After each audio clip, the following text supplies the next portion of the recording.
Hola a todos, buenas tardes. ¿Se escucha y se ve bien la imagen? Buenas tardes, profesor. Perfecto, gracias. Bueno, buenas tardes a todos y bienvenidos a esta materia de Derecho Internacional Privado. Hoy quiero, además de introducir la primera parte del tema 1 y con ello comenzar nuestro estudio de la materia, bueno, quería darles algunos lineamientos generales de cómo va a ser nuestra asignatura, ¿no? En primer lugar, con lo que respecta a las clases mientras estemos bajo este sistema remoto, normalmente van a ser a través de Google Meet porque es el medio que me ha funcionado mejor para las clases por esta vía. Y yo lo que normalmente hago es que el audio de la clase lo grabo con una aplicación móvil que se llama Dolby On y eso lo subo a YouTube para que lo tengamos de respaldo. Pero para eso normalmente requiero que tengamos un buen porcentaje de asistencia, como es el caso del día de hoy, porque en cursos anteriores por el hecho de estar grabadas las clases, entonces teníamos un ausentismo muy marcado en las clases en simultáneo, entonces bueno, he estado estableciendo ese requisito para poder mantener la grabación de la clase y que todos podamos beneficiarnos de ellas. Quería hoy, con este primer contacto con la materia, en primer lugar yo preguntarles a ustedes qué han oído sobre la misma. No tanto desde el punto de vista de lo que se trata, porque para eso estamos acá para aprenderla, sino un poco cuál es la percepción que se tiene de esta materia ahorita a nivel de pregrado. No sé quién quiera comentar algo al respecto. Francis, de nuevo, la aplicación se llama Dolby On.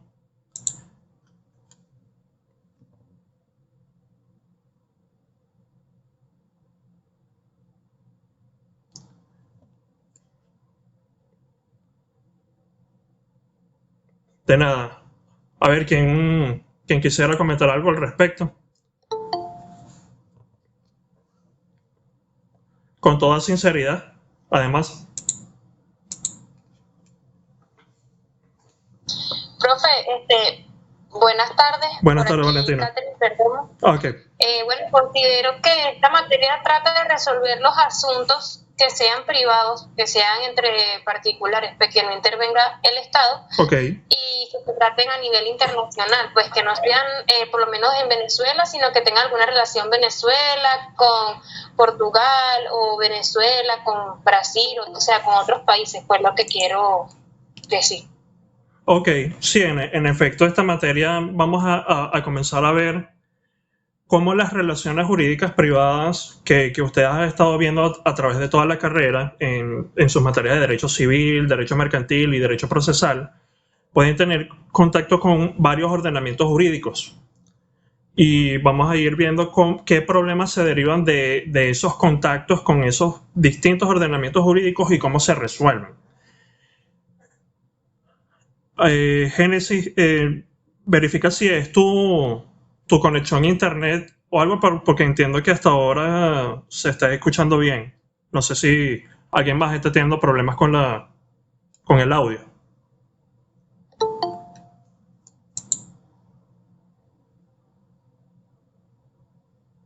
Profe, se escucha muy bien. Bueno, en mi caso lo escucho muy bien. Ok. ¿Alguien más que quiera darnos algún comentario sobre algo que haya oído sobre la materia o alguna percepción que se tenga? Porque normalmente les digo yo desde mi punto de vista, cuando yo estaba pasando de cuarto a quinto año, cuando yo era estudiante de pregrado, esta era como que la materia más temida en el quinto año. Uno, porque se veía como una materia demasiado teórica. Y dos, porque se tildaba de una materia muy difícil. Entonces no sé si ustedes han escuchado esos mismos comentarios todavía a estas alturas. buenas tardes, Clever Melet. Bueno, buenas tardes. Sí, en efecto, esta materia siempre ha sido considerada como una de las materias más difíciles que hay en la carrera, ya casi que para graduarse, y una de las materias, digamos, más complejas. Entonces, bueno, siempre está como la expectativa de saber cómo le va a ir a uno. Usted sabe, profe, que uno siempre anda tratando de salir muy bien, pero siempre está esa expectativa de cómo me irá a ir con esta materia, cómo será el profesor, porque a veces también, profe, vamos a estar claros, y usted sabe que es así, también fue estudiante, realmente a veces uno se deja llevar mucho por la influencia de los demás compañeros, y bueno, con respecto, mira, te tocó tal profesor, wow, imagínate qué difícil, a lo mejor no pasa, entonces ya uno va como predispuesto también. Entonces, pero no, las expectativas son altas, profe, de verdad, y con todas las ganas del mundo. Muchísimo gusto. Muchas gracias, Clever. Sí, yo no les voy a venir aquí a mentir y decirles que la materia es fácil, porque en efecto la materia tiene sus propias complicaciones de los problemas que estudia, pero el enfoque que yo intento darle, y en eso he estado concentrándome en los últimos cursos, es darle a ustedes la materia desde el punto de vista más práctico posible. Porque si bien habrá tal vez uno o dos de ustedes que tenga la voluntad o el interés de continuar estudiando teóricamente esta materia a nivel de posgrado, el porcentaje igual sigue siendo muy poco con respecto al tamaño del curso en total. Pero el resto de ustedes van a pasar a ser abogados litigantes, a trabajar en fiscalías o a trabajar en tribunales, a enfrentarse a problemas de derecho internacional privado en la práctica, porque sí, créanme, algo que tal vez no pasaba cuando yo era todavía estudiante. El derecho internacional privado ahorita para Venezuela es un derecho vivo y es un derecho que se ve todos los días. ¿Querías comentar algo, Ismar? Sí, buenas tardes, profesor. Buenas tardes. A mí me parece en lo particular sumamente relevante, porque es una rama del derecho que está relacionada a este mundo turbulento, ¿no? Estamos en un mundo turbulento, de cambio acelerado, en el que la globalización penetra con mayor fuerza empresarial y fácil. Por ende, resulta de gran importancia una materia que regula de alguna u otra manera las relaciones particulares entre las diversas personas, pues, que conviven en este mundo globalizado. Repito, para mí es una materia de importancia, porque estamos en un mundo globalizado y vamos a un mundo aún más globalizado todavía aquí. Correcto. Lo digo de manera hermosa. Entonces esta materia resulta vital porque estamos en un tema de hacia dónde nos vamos, si seguimos estado, si volvemos a un estado normal, etcétera, y las relaciones se van a transformar de una u otra manera en algo comercio. Disculpa. No, muy pertinente tu comentario. Y en efecto, eso es algo que nosotros vamos a ir viendo con este tema, que esa propia globalización o esos propios contactos que tenemos cotidianamente con otros ordenamientos jurídicos, con otros sistemas nacionales, es incluso presupuesto de lo que es la utilidad de esta materia. Pero de nuevo... Sí, adelante, Ismar. Lamentablemente uno al menos yo lo he concebido así desde el principio, como una cátedra que carece de cierta formalidad en cuanto al carácter impositivo de las leyes. ¿Por qué? Porque no existe un tratado global que haga valer como tal a nivel mundial los tratados que se llegan a convenir. Eso es un criterio lamentablemente errado que tenemos nosotros del derecho internacional o privado. Hay un Estado en nuestra concepción que garantiza de manera impositiva el cumplimiento de los acuerdos que se lleguen. Entonces, es una concepción errada. Nosotros tenemos que garantizar e ir en pro de estos acuerdos. Y si bien un Estado global que los exija, nosotros a través de la convivencia y de los que lleguemos, tenemos que cumplir esta normativa. Correcto, no, y hay algo muy importante que debemos ir teniendo en cuenta, y es que a pesar de que esta materia tiene una conexión con el derecho internacional público en cuanto a sus fuentes, en cuanto a ciertas instituciones que nos van a interesar a nosotros estudiar de nuevo en derecho internacional privado, cuando nosotros estamos hablando del derecho internacional privado, como comentó una compañera hace unos momentos, estamos hablando de relaciones entre particulares. En el centro del derecho internacional privado está la persona, están los individuos como nosotros, que cada vez más se relacionan y entran en contacto con otros sistemas jurídicos y forman relaciones relevantes respecto de esos sistemas jurídicos, y de esas relaciones se derivan una serie de problemas que vamos a estar viendo nosotros acá. Pero de nuevo, por eso es que mi intención es, si bien tenemos que ver necesariamente una base teórica de las distintas instituciones que vamos a ir estudiando, la idea es plantearlo ello desde el punto de vista más práctico posible, y al menos darles a ustedes las mínimas herramientas de cómo enfrentar un problema de derecho internacional privado una vez que salgan ustedes al ejercicio profesional.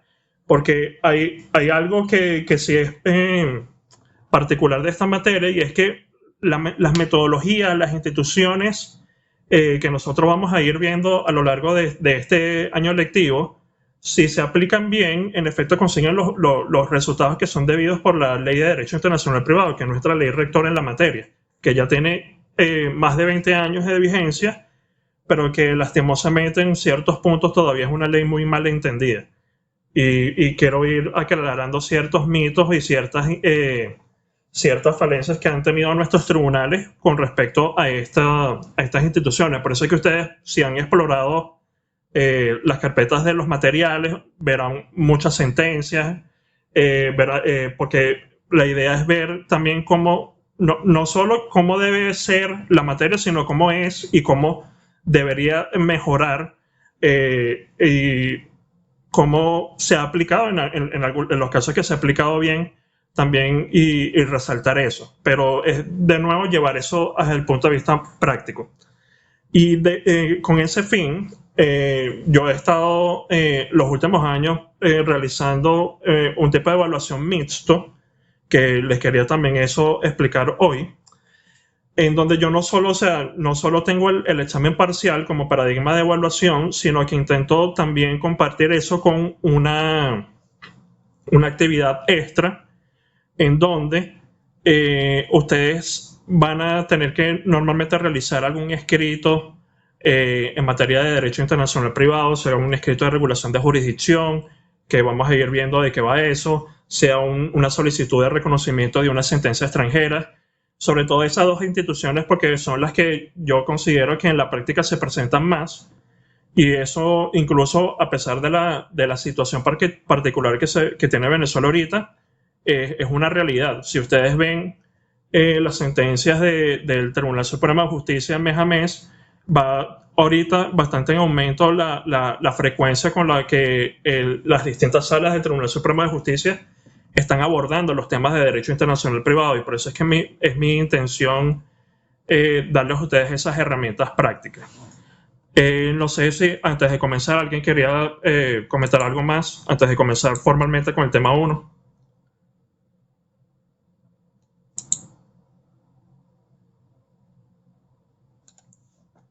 Ok, creo que no entonces.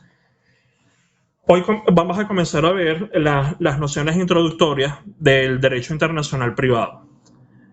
Para ello, tenemos en primer lugar que ver cuáles son los presupuestos de funcionamiento de nuestra materia. Y ustedes, si ven la doctrina en materia de derecho internacional privado, normalmente van a ver que los presupuestos se dividen en dos: el presupuesto jurídico y el presupuesto sociológico. El presupuesto jurídico parte de la base de que la comunidad internacional está dividida, al menos según el conteo de la Organización de las Naciones Unidas, en 194 países soberanos. Entonces, allí tenemos al menos 194 ordenamientos jurídicos nacionales delimitados y 194 poderes judiciales que también tienen unas funciones delimitadas por el ámbito territorial de la soberanía de cada estado. Y eso es importante tenerlo en cuenta porque incluso dentro de las familias del derecho comparado que se entienden similares, como son, por ejemplo, la del derecho común o el common law, o la del derecho civil o civil law, cada uno de esos ordenamientos jurídicos va a tener necesariamente su diversidad normativa o su diversidad interpretativa incluso de las mismas instituciones. Pero este presupuesto jurídico no está solo, porque si bien tenemos 194, al menos 194 naciones que están planteadas desde el punto de vista de la comunidad internacional, la utilidad del derecho internacional privado está en el hecho de cómo se relacionan las personas que pertenecen a cada uno de esos estados. Ahora, hay algo muy importante y va mucho en lo que comentaban los compañeros anteriormente, que si bien nosotros tenemos en materia de derecho internacional privado un componente internacional, una utilidad de los tratados internacionales, no tenemos que conectar necesariamente esta materia con todo lo que implica el derecho internacional público. Porque, por ejemplo, en materia de estados no reconocidos se plantea una situación bastante particular, porque entonces está la pregunta de si, por ejemplo, cuando nosotros aplicamos el derecho de un estado que no es reconocido por nuestro gobierno, si hay ahí implícitamente un acto de reconocimiento o no. Y digo que es una situación muy particular porque los desarrollos que han habido últimamente en este sentido es más llevar a entender de que, mira, cuando estamos hablando de derecho internacional privado, estamos hablando desde una relación entre particulares, de, por ejemplo, un divorcio entre personas de distinta nacionalidad o de distinto domicilio, en un contrato que hayan suscrito algunas partes con un establecimiento particular, o que yo quiera reconocer de alguna manera una sentencia que derive de un procedimiento que se llevó a cabo en el extranjero. Pero a final de cuentas estamos hablando de relaciones entre particulares que tenemos que aterrizar de esa idea de que cuando hablamos de derecho internacional privado estamos hablando de Estado a Estado, que no es el caso. Entonces vamos a ir viendo, por ejemplo, cuando adentremos en la materia del derecho aplicable, de que cuando un Estado aplica el derecho de un Estado no reconocido, no necesariamente hay un acto de reconocimiento formal, sino lo que se está a final de cuentas garantizando es que esa persona se rija por el derecho en el que normalmente se ha desarrollado, a pesar de que políticamente no haya ese reconocimiento de gobierno o de Estado, como ha ocurrido, por ejemplo, con el caso de Palestina, con el caso de Kosovo, entre otros estados que actualmente tienen ese estatus.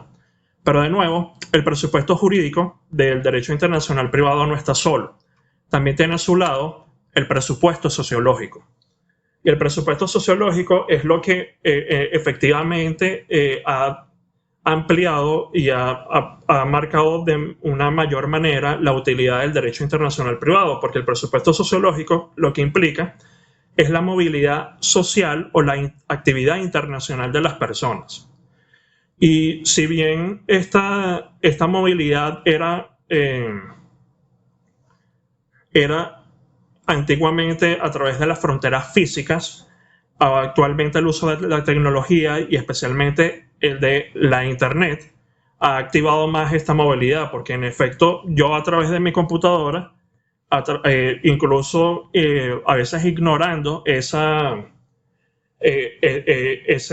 aspecto de lo que yo estoy haciendo en ese momento, estoy entrando en contacto con otros ordenamientos jurídicos. Por eso es que actualmente se entiende que el ser humano, todos nosotros como individuos somos por antonomasia cosmopolitas, porque estamos de alguna manera conectados con otros sistemas, incluso ignorándolo. Y constantemente estamos intercambiando tanto comercial como culturalmente con otros sistemas que, bueno, pueden presentar alguna serie de problemas.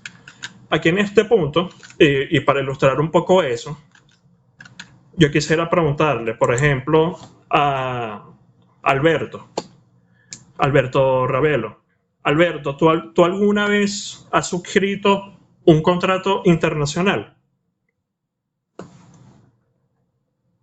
Hasta los momentos y que yo sepa, no. Ok. Algo que sea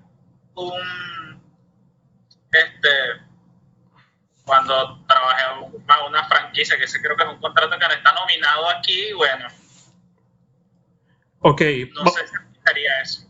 Bueno, eso podría contar si es una franquicia que tiene un establecimiento a nivel internacional, pues allí puede haber un elemento de internacionalidad relevante. Vamos a ver, Gilmari, la misma pregunta.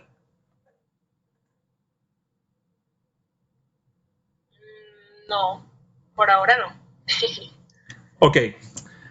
Vamos a ver, aquí, según el conteo de Google Meet, tenemos a 33 personas en sala, ¿no? Y nada más para entrar en esta sala de Google Meet, estas 33 personas que estamos, hemos suscrito un contrato internacional. ¿Por qué lo digo? Porque al momento de nosotros abrir una cuenta de correo electrónico, sea con Microsoft, con Google, con Yahoo, con cualquiera de estos servicios de correo electrónico, nosotros estamos entrando en un contrato de servicio que estamos suscribiendo nosotros como individuos domiciliados en Venezuela, por ejemplo, con una persona jurídica constituida y domiciliada en el extranjero. Y esto lo traigo a colación porque, de nuevo, actualmente todos estamos en relaciones de derecho internacional privado, incluso sin saberlo, como he estado percibiendo de sus respuestas. Y, por ejemplo, si ustedes, y es algo que de lo que yo también he pecado, no voy a decir aquí lo contrario, si nosotros cuando abrimos una aplicación o cuando abrimos una cuenta en alguna página web, nos encargamos de leer los términos y condiciones de esa aplicación o de esa página web, nosotros nos podemos encontrar con algo como lo siguiente. Esta es una cláusula, una de las últimas cláusulas del contrato de condiciones de servicio de Google, que nosotros aceptamos al momento de abrir una cuenta, por ejemplo, de Gmail o de Google Drive. Y en esta cláusula se nos indica que las leyes del estado de California rigen cualquier disputa que se derive de estos términos o que esté relacionada con ellos, y que tanto Google como nosotros, como usuarios, aceptamos la jurisdicción exclusiva de los tribunales federales o estatales del condado de Santa Clara en California. ¿Y qué es esto? ¿Qué implica esta cláusula? Implica dos instituciones que nosotros vamos a ver aquí en esta materia. Uno, elección de derecho aplicable, y dos, elección del tribunal competente para conocer una disputa derivada de una relación jurídica internacional. Es decir, que ya las partes están eligiendo que, por ejemplo, entre Venezuela y los Estados Unidos, que son los estados que podrían estar relacionados con ese contrato entre Google y nosotros, se está eligiendo a los tribunales federales o estatales de California en los Estados Unidos de América. Es decir, aquí ya estamos nosotros viendo implicado el derecho internacional privado. Y esto es una cláusula que es estándar alrededor de todos los términos y condiciones, tanto de páginas web como de aplicaciones móviles o en línea. Y por eso es que les indico que todos los que estamos nosotros aquí presentes hoy en esta sesión de Google Meet, hemos suscrito un contrato internacional, solo que normalmente la percepción que se tiene del mismo es contratos entre empresas multinacionales o contratos entre empresas de gran escala para, por ejemplo, distribución de productos, o para el hecho de, por ejemplo, franquicia, como nos comentó Alberto, o de distribución o de venta a gran escala de ciertos bienes o servicios. Pero la realidad es que el derecho internacional privado es más cotidiano de lo que nosotros percibimos a primera vista. Por ejemplo, también si ustedes ven el contrato de servicio de Microsoft, si alguno de ustedes utiliza, por ejemplo, Outlook o el servicio de OneDrive o Skype, ustedes también, cuando aceptan esos términos y condiciones, están aceptando, por ejemplo, esta cláusula que nos indica lo siguiente. Si vive fuera de Europa, Oriente Medio y África, usted y nosotros aceptamos de manera irrevocable la jurisdicción exclusiva y fuero competente de los tribunales de Luxemburgo para todos los conflictos que surjan o se relacionen con los servicios de la marca Skype orientados a los consumidores. Entonces, si ustedes, por ejemplo, tienen algún conflicto de alguna manera con Microsoft, porque, por ejemplo, por fallas en la seguridad de sus productos se filtró una información que es confidencial para ustedes y que tiene algún valor personal o comercial, ustedes se estarían tentados en un inicio de demandar ante los tribunales venezolanos porque, bueno, son los órganos que nosotros tenemos más cercanos. Para allí se va a activar una de las preguntas fundamentales de nuestra materia, y es si en efecto los tribunales venezolanos pueden conocer de esa disputa y bajo cuáles criterios. Y lo más seguro es que, por ejemplo, si se llega a presentar una controversia de este calibre, lo que Microsoft simplemente diría es que, mira, tú como usuario aceptaste este contrato de servicios, que tal vez no lo hayas leído, no me compete a mí, pero en efecto allí tú aceptaste que no puede, que las controversias se van a conocer no en Venezuela, sino en Luxemburgo. Nosotros igual, con el desarrollo de la materia, vamos a ver qué alternativas hay frente a este tipo de cláusulas, pero lo que quiero yo dejarles al menos plantado hoy la idea es que el derecho internacional privado y las relaciones jurídicas internacionales, no solo las de tipo personal, sino las de también tipo de patrimonial y comercial, están más presentes de lo que nosotros percibimos a primera vista. Ahora, eso nos lleva necesariamente a discutir cuál es el objeto y cuál es el contenido del derecho internacional privado. Y aquí, normalmente, la historia del derecho internacional privado se divide en dos. En una teoría que podemos llamar estatutaria o clásica, que es lo que nos indicó por casi 5 siglos, es que el objeto del derecho internacional privado son las normas jurídicas, es el derecho. Y es el derecho en el sentido de estudiar si ese derecho puede tener aplicación territorial o extraterritorial.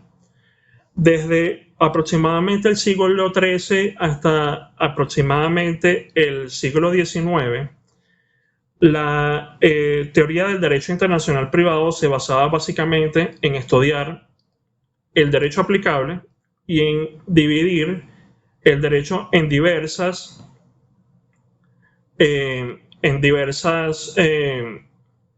categorías con el fin de establecer si ese derecho tenía aplicación territorial o extraterritorial. Aquí con la pregunta que están planteando, sí, yo en efecto la clase de hoy la estoy grabando.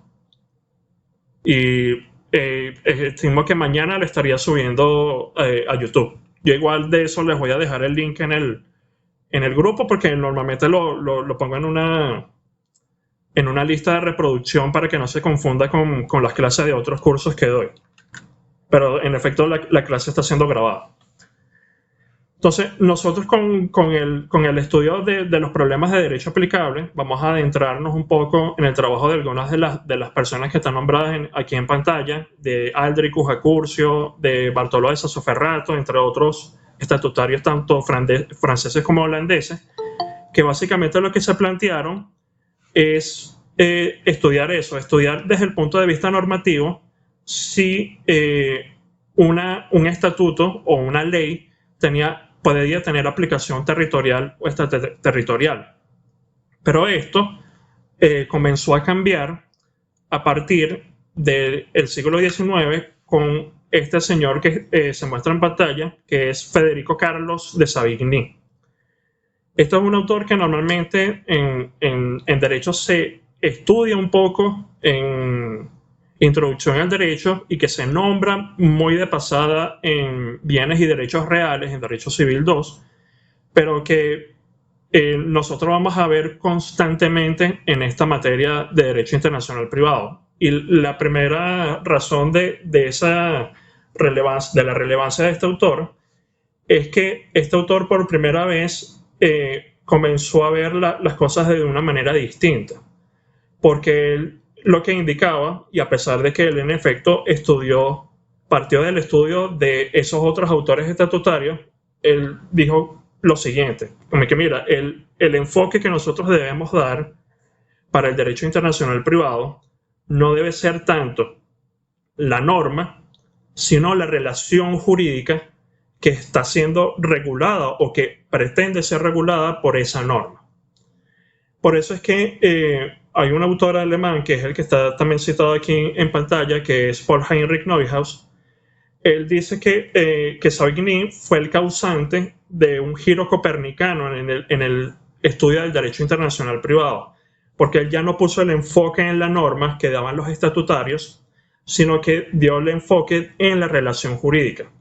Y eso lo hizo de una manera bastante útil Savigny, que todavía aplicamos y que vemos incluso reflejada en nuestra ley de derecho internacional privado venezolana, y es que él dividía las relaciones jurídicas en las mismas categorías que nosotros hemos estudiado en derecho civil, es decir, las relaciones personales, de los bienes, las obligaciones o contratos, las relaciones de familia, las sucesiones y los problemas que se pueden derivar del derecho procesal. Pero él lo que planteaba es que cada una de las relaciones que se incluyen en esa categoría tiene una sede, o debe tener una sede que necesariamente impacta en cuál es la ley que va a regular esa relación en particular. Porque, por ejemplo, si nosotros tenemos una pareja, por ejemplo, de venezolanos, uno que esté domiciliado todavía en Venezuela, pero otro que haya emigrado hace unos 4 años a los Estados Unidos, allí una pregunta que se nos va a plantear a nosotros desde el punto de vista jurídico es, ok, si uno de ellos se quiere divorciar, ¿puede demandar ante los tribunales venezolanos?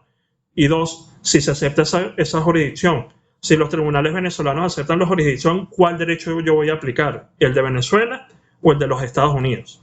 Entonces, una utilidad adicional de la teoría de Savigny es plantear esto de la sede de la relación. Por eso es que nosotros vamos a ir viendo, por ejemplo, con las normas de jurisdicción, que los criterios de jurisdicción y con las normas de conflicto tenemos una serie de factores que conectan cada una de esas relaciones con un sistema jurídico o con un sistema judicial.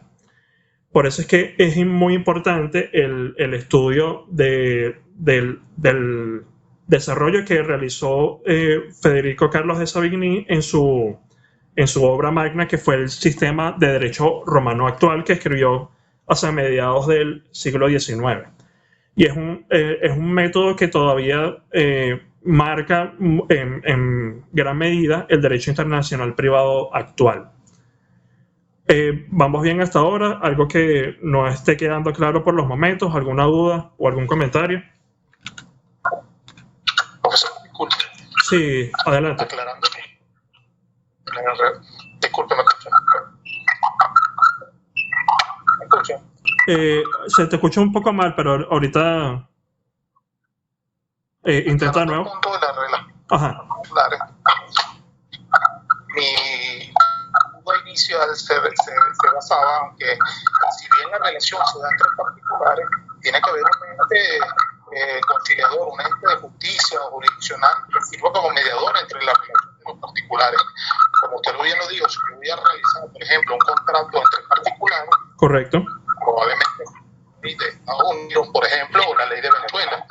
Mi duda inicial, enfocándolo a la pregunta de el siguiente, o la jurisdicción va a ser competente en ese caso. Y en dado caso que sepa cuál es el órgano de justicia, jurisdicción competente, quién la puede hacer valer. A eso que me refería originalmente con la relación entre particulares, porque tiene que haber un ente jurisdiccional que valer este tipo de tratados de acuerdo. Correcto. Y es que algo que vamos a ir... perdón, Ismar. Es ahí mi duda original, porque si bien la relación entre particulares, ¿cuál es la facultad o la potestad que tiene el jurisdiccional para hacer valer la facultad entre los particulares? Exacto. Es que nosotros vamos a ir viendo con el desarrollo de esta materia. Uno, que a pesar de que el derecho internacional privado tenga ese calificativo de internacional, es fundamentalmente un derecho doméstico. ¿Derecho doméstico por qué? Porque la mayoría de sus fuentes son nacionales. Si bien hay tratados internacionales que han regulado ciertas instituciones en la materia, la mayoría de las normas derivan de leyes nacionales. y además por el hecho de que las controversias que se derivan de las relaciones de derecho internacional privado no son conocidas, por ejemplo, por la Corte Internacional de Justicia. Eso no quiere decir que la Corte Internacional de Justicia no se ha enfrentado a problemas de derecho internacional privado como tribunal internacional, sino que el grueso de las controversias derivadas de relaciones de derecho internacional privado son igualmente conocidas por tribunales nacionales. Pero esos tribunales nacionales deben partir de una serie de criterios respecto de los cuales ellos se tienen que basar para poder conocer una situación jurídica. Por ejemplo, Ismar nos está planteando algo muy importante, porque si bien nosotros estamos hablando de relaciones jurídicas entre particulares, todavía se tiene mucho la percepción, y no solo hablo de estudiantes, incluso de practicantes ya del derecho, de que cuando estamos hablando de derecho internacional privado estamos hablando de relación Estado a Estado, que por ejemplo puede activar asuntos de carácter diplomático o que tiene la influencia de esas relaciones. Pero no, de nuevo, el derecho internacional privado tiene en medio al individuo, puede tener también en medio al Estado, pero cuando actúa como particular, y eso es importante también irlo teniendo en cuenta, porque a final de cuentas aquí estamos hablando de situaciones jurídicas en donde o tenemos a un individuo en su cotidianidad de relaciones o al Estado actuando como ese particular. Entonces nosotros vamos a ir viendo, y la duda que plantea Ismar es muy relevante en este sentido. Nosotros vamos a ir viendo cómo ese derecho internacional privado es regulado y es conocido por instituciones nacionales, y de ahí también la necesidad de que ustedes como próximos practicantes del derecho tengan una base sólida de estas instituciones, porque les voy a garantizar que un buen porcentaje de ustedes en sus primeros años de ejercicio van a tener alguna experiencia con el derecho internacional privado. Eso es algo que he estado viendo y he estado recomprobando en los últimos años luego de que las personas salen de esta materia. Ajá, continuando un poco con esto del objeto del derecho internacional privado, actualmente se entiende que efectivamente el objeto del derecho internacional privado parte de la relación jurídica internacional, pero eso nos lleva necesariamente a otra pregunta, y es ¿cuándo se entiende que hay una relación jurídica internacional? Por eso es que es necesario nosotros tener claro cómo se caracteriza una relación jurídica de carácter internacional. Y aquí básicamente tenemos una división en dos grandes grupos de criterios. Unos criterios jurídicos y unos criterios económicos. Los criterios jurídicos parten del llamado elemento de extranjería, que es básicamente ese aspecto de la relación que está conectado con un ordenamiento jurídico distinto del estado del juez.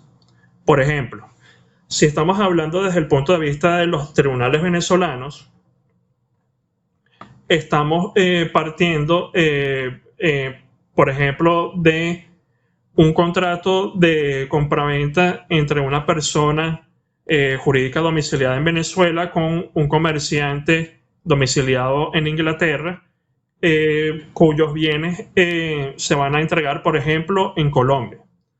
Allí nosotros tenemos una serie de factores que van a ir internacionalizando esa relación, y para los cuales nosotros tenemos que irnos preguntando cuál es su pertinencia más que cuál es su relevancia. Ajá.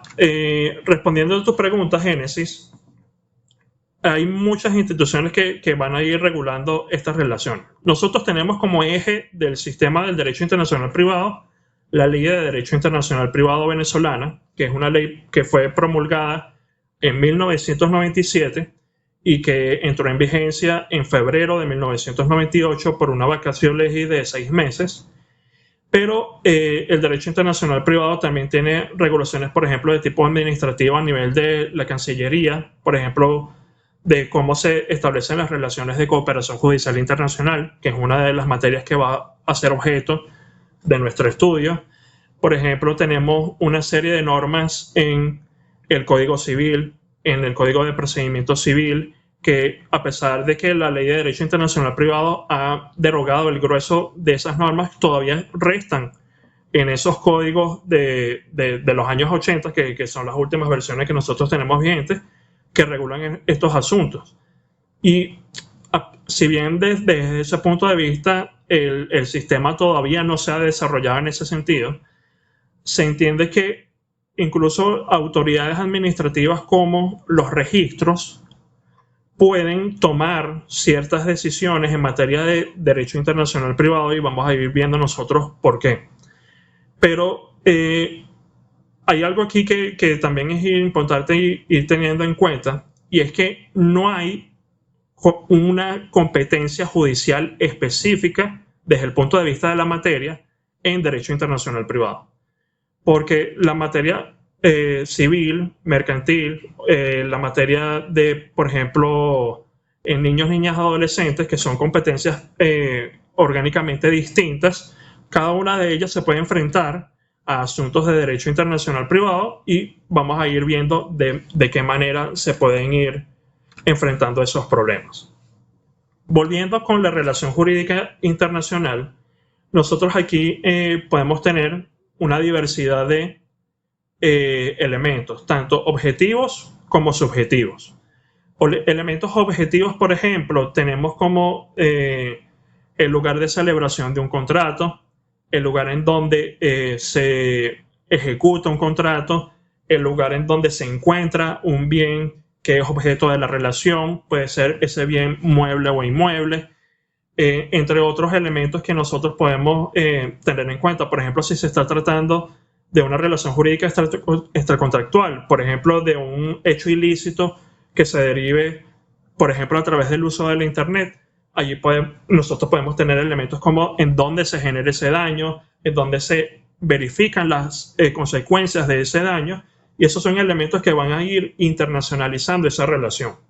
Desde el punto de vista subjetivo, nosotros también tenemos instituciones como la nacionalidad, como el domicilio, como la residencia, como el lugar de constitución de una persona jurídica, tanto mercantil como civil, que también nos van a ser relevantes desde el punto de vista de caracterizar la relación jurídica internacional.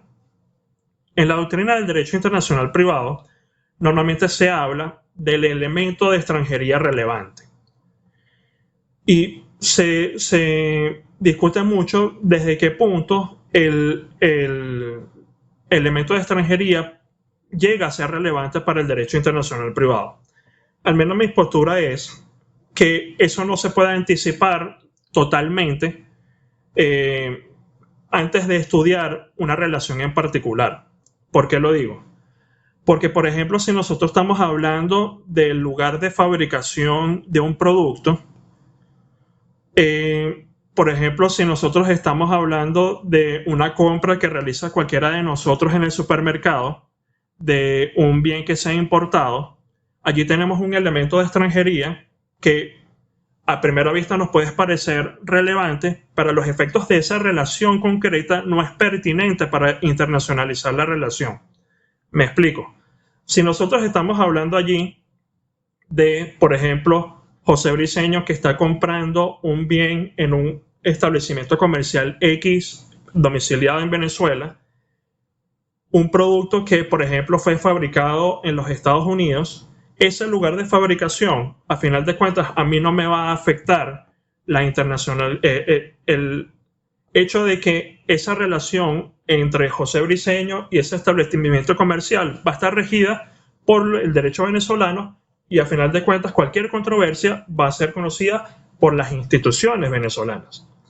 Pero, por ejemplo, si nosotros estamos hablando del lugar de fabricación en el contexto de la responsabilidad civil por productos defectuosos, en donde, por ejemplo, ya no estemos hablando de una compra que hace José Briceño con algún establecimiento comercial aquí en Venezuela, sino la compra que, por ejemplo, yo haga de un carro importado y que ese producto venga con algún tipo de defecto que, por ejemplo, me lleve a mí a tener una lesión personal o que me afecte a mí de alguna manera desde el punto de vista de mi patrimonio. Allí ese elemento sí puede ser relevante. Entonces, por eso es que más que relevancia del elemento de extranjería, hay que atender a la pertinencia que ese elemento tiene respecto de esa relación jurídica concreta. Nosotros vamos a ir viendo progresivamente cómo se van a ir resolviendo los casos de derecho internacional privado, pero la primera pregunta que nosotros nos tenemos que plantear, en primer lugar, es si esa relación jurídica es internacional. Porque cuando esa relación jurídica es internacional, es cuando se activa el sistema de derecho internacional privado, tanto desde el punto de vista del derecho aplicable como desde el punto de vista de la jurisdicción. Ahora, si hay algo que es importante ir teniendo claro desde ya, y es que las relaciones no se pueden internacionalizar artificialmente. ¿Qué quiero decir con esto? Hay una serie de cláusulas que nosotros vamos a ir estudiando a lo largo de la materia, como lo son, por ejemplo, las cláusulas de elección de foro, las cláusulas de arbitraje internacional o las cláusulas de elección de derecho aplicable, que efectivamente derivan del derecho internacional privado. Pero el uso de estas cláusulas es consecuencia de que la relación jurídica es internacional. La misma no pueden por sí misma internacionalizar la relación. De nuevo, el uso de estas cláusulas parte de que ya previamente se ha calificado a la relación jurídica como internacional, sea por ejemplo que estamos hablando de personas domiciliadas en distintos estados, de un contrato que se fue celebrado en un estado y fue ejecutado en otro, en donde se le habilita a las partes el uso de estas cláusulas. Por eso es que, al menos desde el punto de vista de sistemas como el del derecho venezolano, básicamente la relación jurídica tiene que ser internacional orgánicamente, ¿no? Las partes no pueden internacionalizar la relación artificialmente, por ejemplo, para zafarse de algunas instituciones o algunas normas que, por ejemplo, no les favorezcan. Ahora, al lado de los criterios jurídicos de internacionalidad de la relación, tenemos también el criterio económico. Pero antes de pasar al criterio económico, los criterios jurídicos nosotros los vemos reflejados en distintas fuentes del derecho internacional privado venezolano. Por ejemplo, cuando el artículo 1 de la Ley de Derecho Internacional Privado, que es una norma que van a oír ustedes hasta el cansancio en esta materia, aquí se habla de supuestos de hecho relacionados con los ordenamientos jurídicos extranjeros. Entonces, esa conexión con los ordenamientos jurídicos extranjeros, la intención allí del legislador normalmente parte cuando nosotros leemos la exposición de motivos de la Ley de Derecho Internacional Privado, es de esos criterios jurídicos de los que hemos estado hablando. Por ejemplo, lugar de celebración, lugar de establecimiento de las partes o de su domicilio. Una consideración más concreta nos las da esta otra norma que está citada, que es el artículo 1 de la Convención Interamericana sobre Derecho Aplicable a los Contratos Internacionales, que es lo que significa esas siglas de CIDASI. De nuevo, Convención Interamericana sobre Derecho Aplicable a los Contratos Internacionales. Esta norma básicamente nos define qué es un contrato internacional a los efectos de ese tratado. Y veamos que aquí se atiende a elementos como la residencia habitual de las partes o el establecimiento en estados partes distintos, o cuando el contrato tiene contactos objetivos con más de un estado.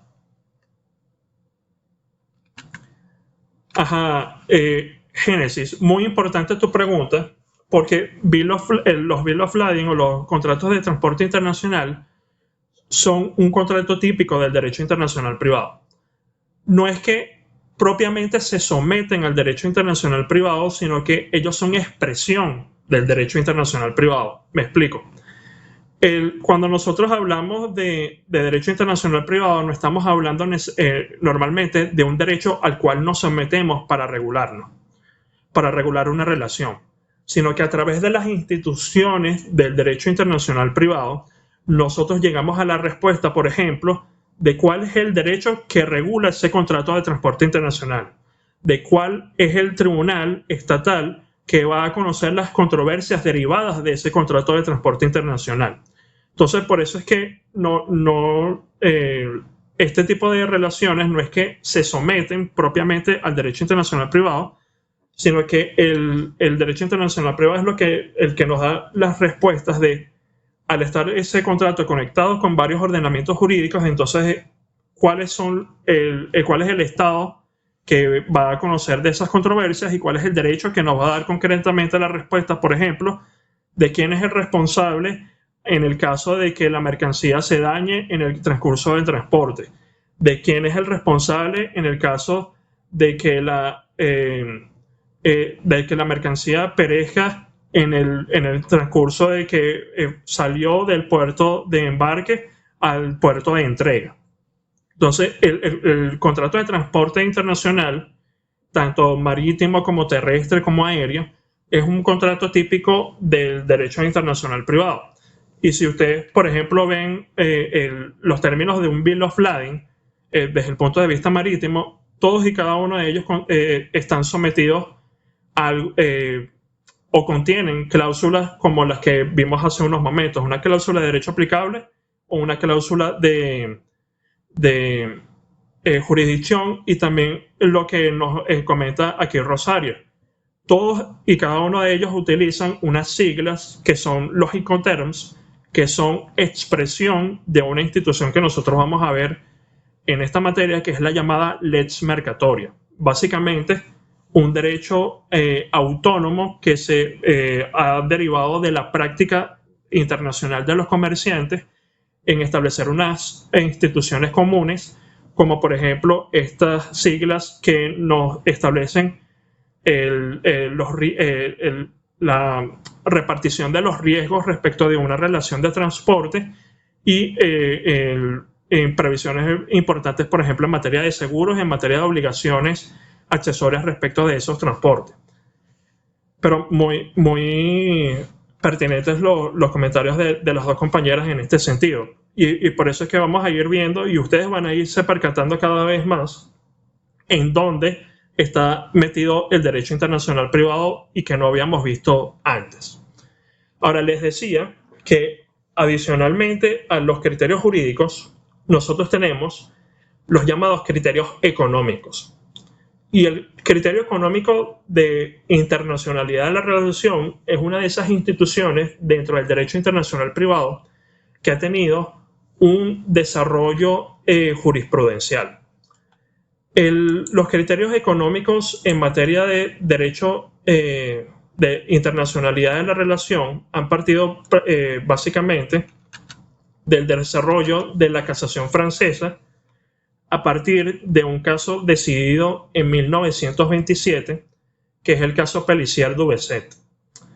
Allí se trataba de un contrato de arrendamiento de un bien inmueble ubicado en Argel, que para ese momento pertenecía a Francia, entre una persona domiciliada en Argel y otra domiciliada en Inglaterra, en donde se estableció que la obligación de pago de los cánones de arrendamiento sería cumplida en libras esterlinas, teniéndose como lugares de pago o Argel o Londres. Entonces, un tema que se planteó allí fue la validez de esa cláusula en moneda extranjera. ¿Y por qué se planteó?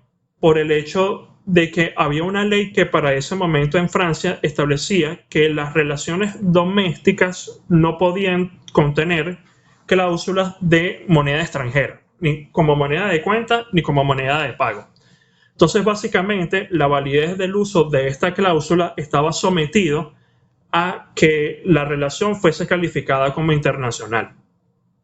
Entonces, allí se planteó si en los casos en donde todas las partes se encuentran en un estado, por ejemplo, domiciliadas en Venezuela, y todos los contactos objetivos de esa relación también se encuentran en un estado, por ejemplo, en nuestro caso Venezuela, si todavía hay algún criterio adicional que pueda internacionalizar la relación.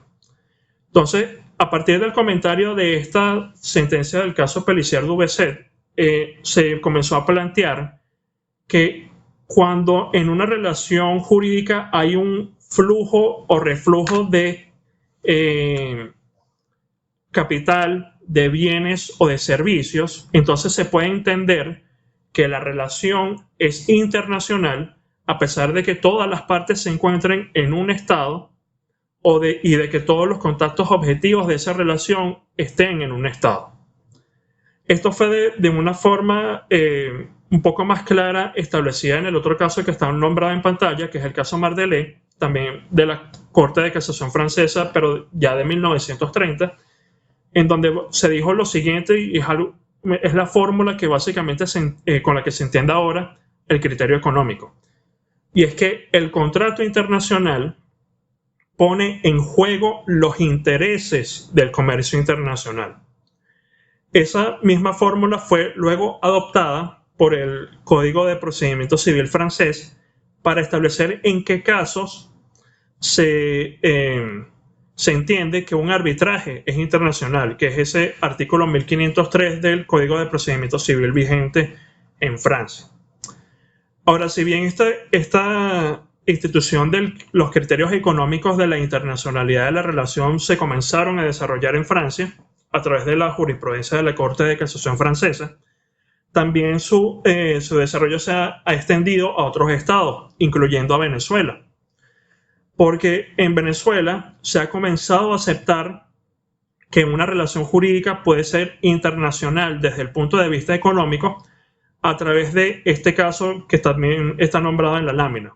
El caso de Embotelladora Caracas, SEA y otras contra Pepsi-Cola Panamericana. Esto fue un caso decidido por la Sala Política Administrativa de la Corte Suprema de Justicia en 1997, en donde se estudió desde el punto de vista de la jurisdicción la validez de una cláusula de arbitraje. ¿Qué ocurría? Aquí en ese momento estaba enfrentada Pepsi-Cola Panamericana, que era una persona jurídica constituida en Venezuela y domiciliada según sus estatutos en Venezuela, con todas las embotelladoras que Pepsi-Cola utilizaba en Venezuela para ese momento.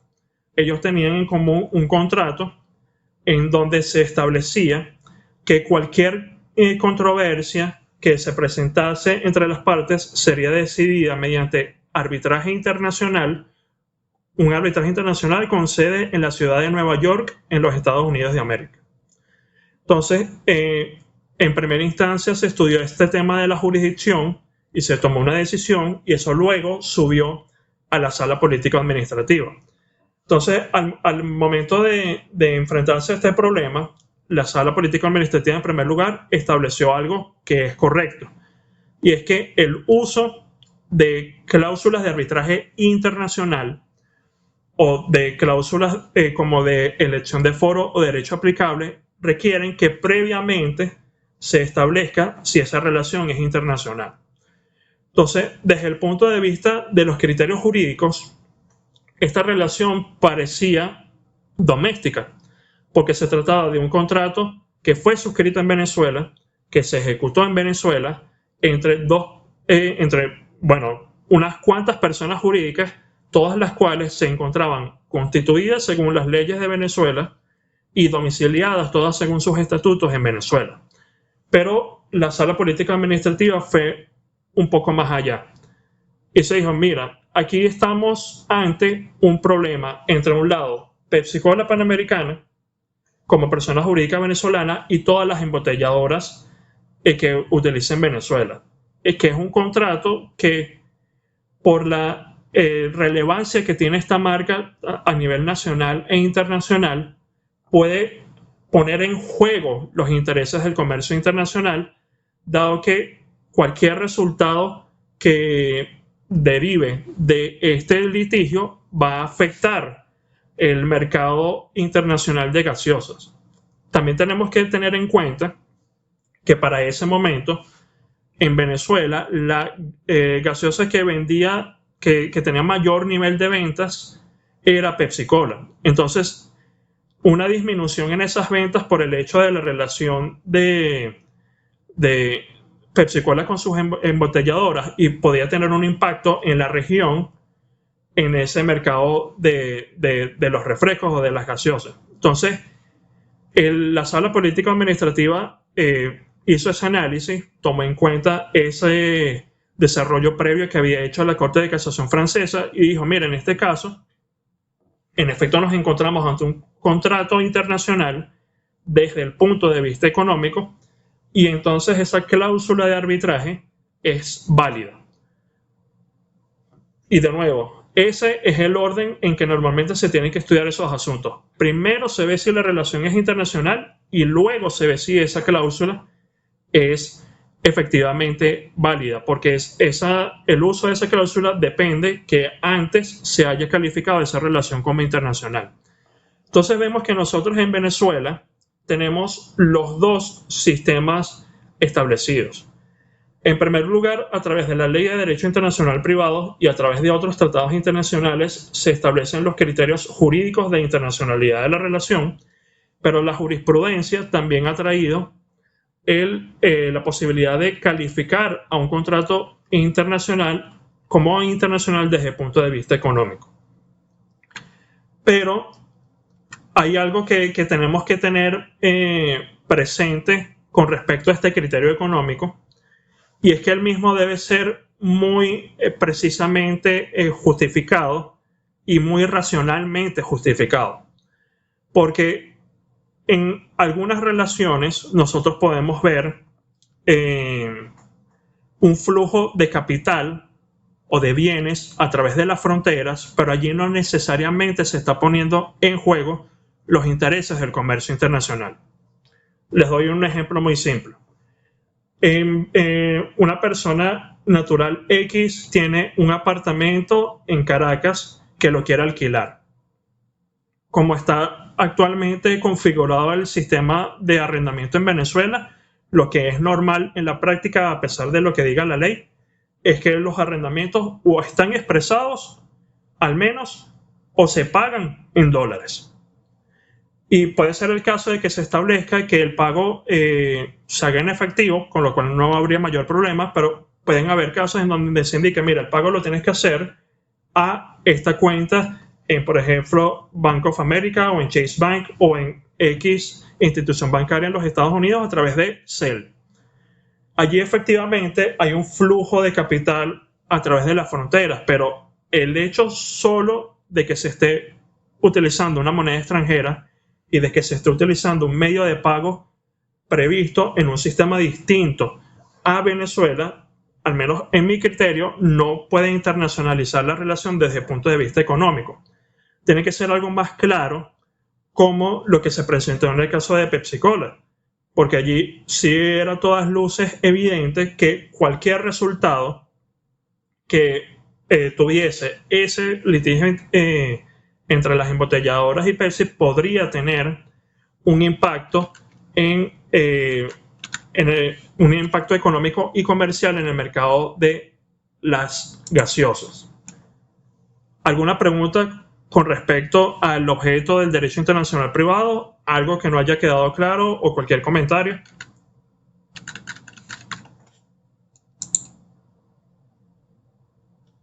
Hasta ahora vamos bien, profe. Ok, perfecto. Ahora, si nosotros tenemos entonces claro que el objeto del derecho internacional privado es la relación jurídica internacional, eso nos lleva entonces a otro tema, y es exactamente qué se estudia dentro del derecho internacional privado. Y es entonces el asunto del contenido, que es, creo, hasta dónde vamos a llegar el día de hoy. Dentro del contenido del derecho internacional privado tenemos unas distintas tesis. Y aquí nos interesan a nosotros tres, que son las que vamos a nombrar. La tesis restringida y que es la que clásicamente se desarrolló en nuestra materia, nos indicaba que el derecho internacional privado se encarga solamente de la determinación del derecho aplicable. Por ejemplo, si estamos hablando de una persona que está domiciliada en Venezuela que se quiere divorciar de su cónyuge que actualmente vive en España, entonces, según esta tesis, el derecho internacional privado solo se encarga de estudiar cuál es el derecho que aplica ese divorcio. Y ese es el mal llamado conflicto de leyes. ¿Por qué le digo mal llamado? Porque cuando yo les digo a ustedes conflicto de leyes, ¿qué se imaginan ustedes? Les pregunto. ¿O qué imagen les viene a ustedes cuando oyen conflicto de leyes? Que hay un choque, profe, que no están de acuerdo en las leyes, que no dicen lo mismo. Exactamente. Precisamente lo que nos indica Kleiber. Pero ¿qué es lo que ocurre en la realidad? Y muy también útil lo que nos indica Orlando, que se habla de una contradicción entre leyes o que son contrarias entre sí, como nos indica también Rosario. Pero en lo que implica el conflicto de leyes en realidad es que hay varios ordenamientos jurídicos que tienen contacto con una relación en donde el juez simplemente tiene que determinar cuál de ellas es la que va a regir. Pero desde el punto de vista de la realidad, esas leyes no se están enfrentando, esas leyes no se están contradiciendo, o dicho de otra manera, esas leyes no se están peleando si van a regular o no una relación. En realidad el conflicto no es de las leyes, sino es del juez que en su actividad él tiene que establecer a través de algún método cuál es entre todas esas leyes la que en definitiva va a regular la relación. Por eso es que esa expresión de conflicto de leyes es equívoca, porque lleva exactamente a esta imagen que ustedes plantearon perfectamente.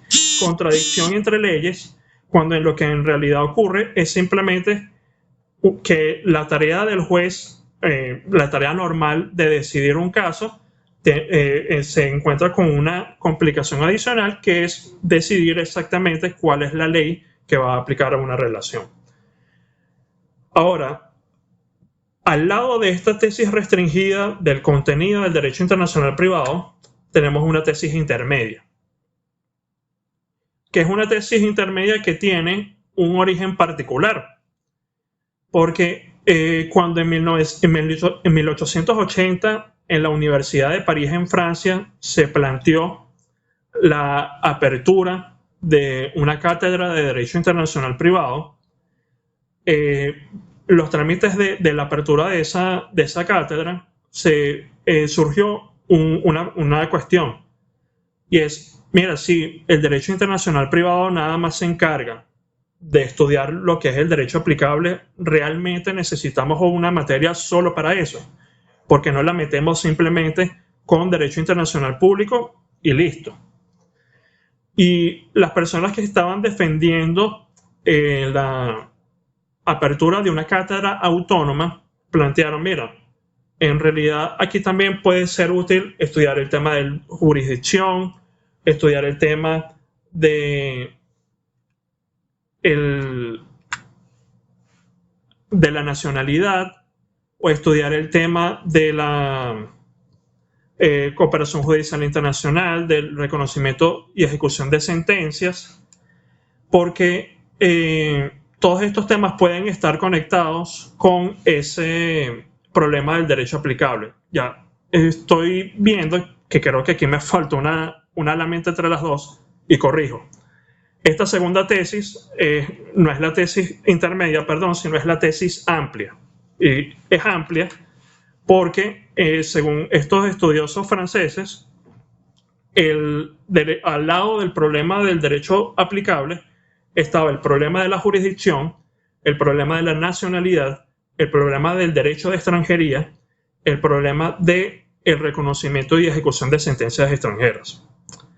Y si bien desde un primer punto de vista se puede entender que fue un agrupamiento un poco artificial, cuando efectivamente se creó la materia así planteada, se comenzaron a escribir manuales, tratados sobre el derecho internacional privado. Y allí entonces se vio que efectivamente todos estos problemas tienen una conexión entre sí. ¿Cuál es la conexión? Que todos son asuntos que derivan efectivamente de las relaciones jurídicas internacionales.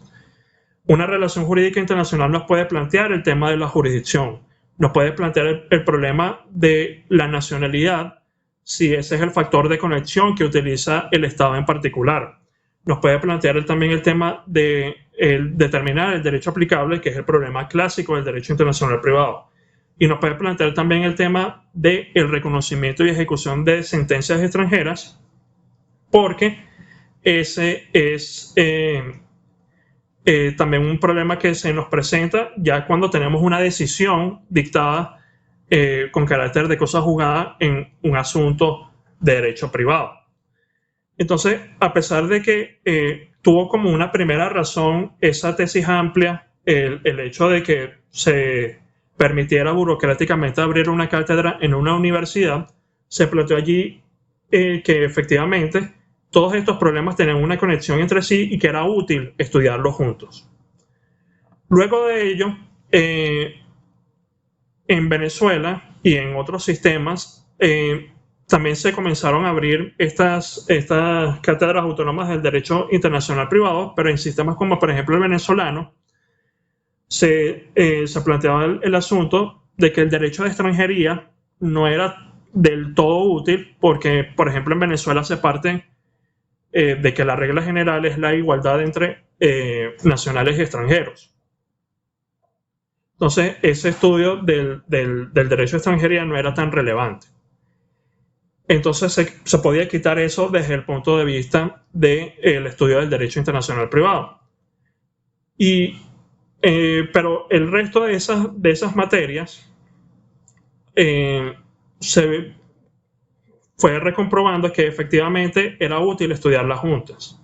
Entonces, esa tesis intermedia entre esa tesis restringida y esa tesis amplia básicamente plantea que el contenido del derecho internacional privado se compone de 1. El problema de la jurisdicción, 2. El derecho del domicilio, 3. El problema de la cooperación judicial internacional, 4. El problema de la determinación del derecho aplicable y 5. El reconocimiento y ejecución de sentencias extranjeras. Y este es actualmente la tesis que se adopta en Venezuela desde el punto de vista del derecho internacional privado y de su estudio. Por eso es que aquí adelante, de Kleiber. Perdone, para que me quedara bien claro, esta entonces es la tesis amplia. No, la tesis amplia es la que incluye el tema del estudio del derecho de la nacionalidad y el estudio del derecho de la extranjería. La tesis intermedia... Esta es la tesis intermedia, esta lámina que estamos... Correcto, la lámina que están viendo ahorita es la tesis intermedia. Ok, gracias, profe. Perfecto. Entonces, eso nos plantea estas instituciones que nosotros vamos a ir viendo. Y creo que una manera muy útil de irnos introduciendo en estas cuestiones es ir viendo cuáles son las preguntas fundamentales que ellas nos plantean. Yo de cada uno de esos problemas hay en las láminas unos casos, pero no nos va a dar tiempo hoy de leerlos todos. Pero sí es importante que vayamos teniendo en cuenta cuáles son las preguntas fundamentales que nos plantean cada una de estas instituciones. Comenzando con la jurisdicción. La jurisdicción que nos plantea la siguiente pregunta. ¿Pueden los tribunales del foro, y cuando hablamos foro, hablamos en nuestro caso de los tribunales venezolanos, pueden asumir el conocimiento de un juicio que presenta conexiones con varios ordenamientos jurídicos? Entonces allí nosotros vamos a ir viendo cuáles son esos criterios por los cuales los tribunales venezolanos pueden asumir jurisdicción. Respondiendo a tu pregunta, Orlando, con respecto al contenido del derecho internacional privado, la tesis que se adopta en Venezuela es la tesis intermedia, que incluye los problemas de jurisdicción, derecho aplicable, cooperación y reconocimiento, y adicionalmente el domicilio, porque el domicilio, como vamos a ir viendo nosotros, es un elemento relevante para nuestra materia. Pero la tesis que se adopta en Venezuela es la tesis intermedia.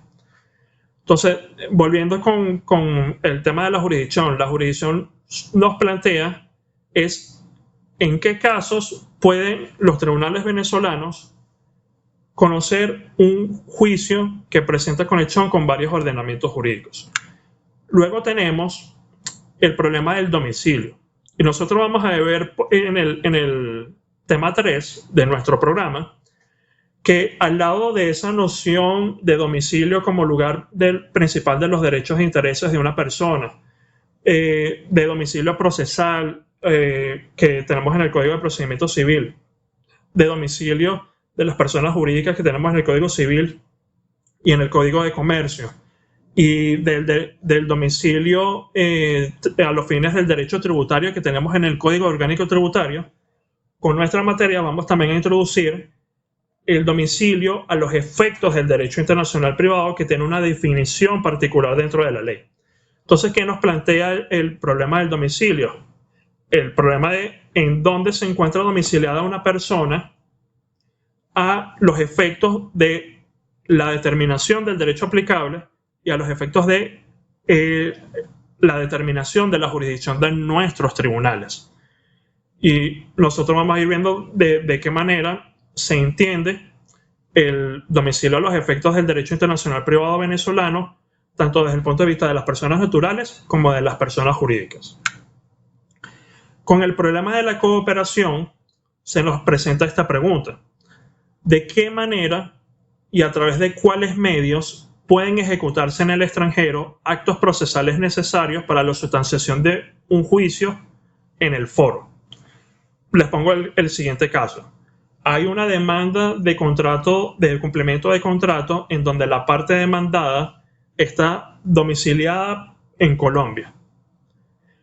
En virtud del principio de soberanía y de las limitaciones que establece al ejercicio de la jurisdicción, un tribunal, algo así de un tribunal venezolano, no puede agarrar la compulsa de citación, metérsela en el bolsillo, tomar un avión e ir a notificar a una persona al extranjero, porque el ejercicio de la función jurisdiccional está delimitado por el ámbito territorial de cada estado. Pero, a pesar de ello, como se trata de relaciones jurídicas entre particulares, se entiende que hay un deber de cooperación entre los estados. Entonces, en este tema de la cooperación judicial internacional, nosotros vamos a ir viendo cuáles son esos medios de cooperación a los fines de que se ejecuten en el extranjero actos procesales que son necesarios para un juicio en Venezuela, o que se ejecuten en Venezuela actos procesales que son necesarios para un juicio en el extranjero. Vamos a ir viendo igualmente ese tema. Con la determinación del derecho aplicable viene con lo que ya hemos comentado. ¿Qué derecho aplica efectivamente a una relación jurídica conectada con varios ordenamientos jurídicos? Y aquí tenemos, por ejemplo, el caso de un contrato entre, o no, en una pregunta de si una persona que fue constituida en México, que está domiciliada en Polonia y que tiene operaciones principales en Argentina, si tiene capacidad para actuar en el sistema jurídico venezolano y que necesita para actuar válidamente en ese sentido. Entonces, para nosotros responder eso, nosotros tenemos que previamente determinar cuál es el derecho que nos va a interesar a los efectos de responder esa pregunta. Y finalmente, bueno, que aquí creo que me falta otra lámina. Tenemos el problema de del reconocimiento y ejecución de sentencias extranjeras. ¿Cuál es la pregunta que se nos presenta allí? Si una sentencia dictada en el extranjero puede surtir efectos en Venezuela, y cuáles efectos puede surtir. Por ejemplo, allí tenemos el efecto de cosa juzgada, tenemos el efecto ejecutivo, el efecto constitutivo, que por ejemplo la sentencia de divorcio constituye un nuevo estado civil. Entonces nosotros vamos a ir viendo con ese tema del reconocimiento y ejecución de decisiones extranjeras qué efectos pueden surtir en Venezuela las sentencias dictadas en otro país y a través de qué mecanismos se verifican ellos, que es normalmente una institución que tal vez algunos de ustedes hayan escuchado en algún momento, denominada el exequatur. Pero estas son, puestos en términos muy simples, las 5 grandes instituciones que nosotros vamos a ir viendo en nuestra materia. ¿Alguna pregunta con respecto al contenido del derecho internacional privado? ¿Algo que no haya quedado claro?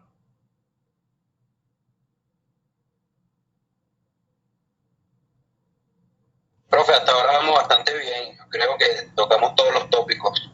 Ok, bueno, hasta aquí vamos entonces a llegar hoy. Mañana vamos a continuar y creo que nos da chance de terminar el tema 1.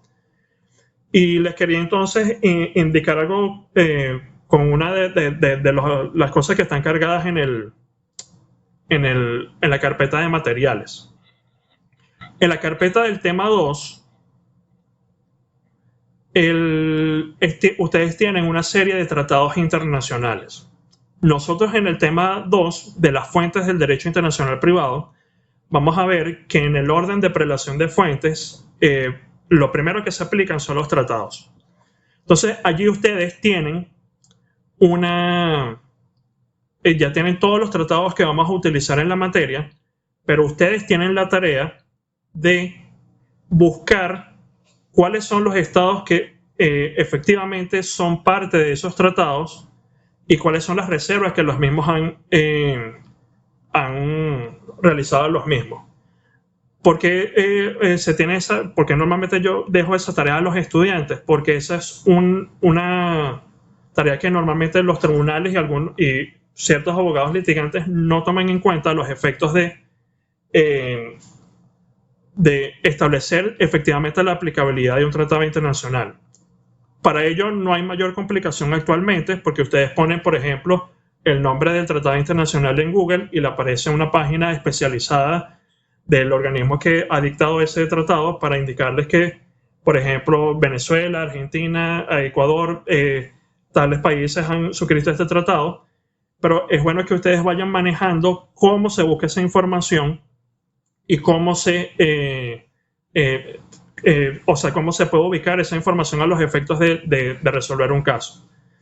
Es una tarea que yo les recomiendo que vayan haciendo progresivamente y ahorita mientras estamos viendo la materia. Que no esperen algo que ocurre mucho a veces en pregrado. No esperen al momento que vayamos a tener una evaluación o que estén resolviendo un examen para ustedes buscar esa información, sino que vayan teniendo la mano para que entonces tengamos ya esa información disponible para cuando nosotros vayamos entrando al estudio de los distintos problemas de nuestra materia.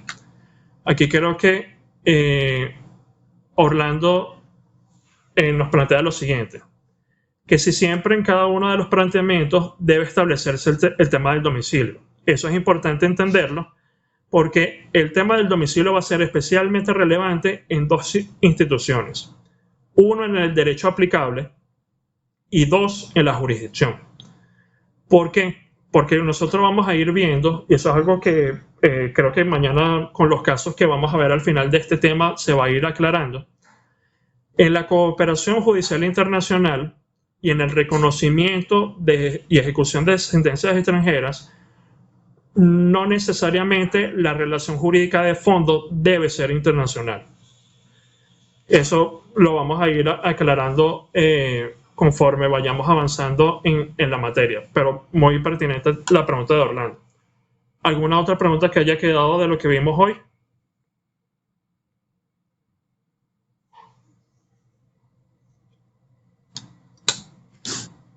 Creo que entonces todo claro. Vamos entonces, nos vemos Dios mediante mañana a la misma hora y mañana en el transcurso del día se debería estar cargando a YouTube el audio de esta clase. Yo igual les voy a avisar por el grupo cualquier cosa y cualquier duda o algo lo podemos ir resolviendo a través del grupo. Entonces, feliz tarde a todos y que estén bien. Gracias, profesor. Feliz tarde. Gracias. Feliz tarde, profe. Muchas gracias. Gracias, profe. Hasta mañana. Hasta mañana.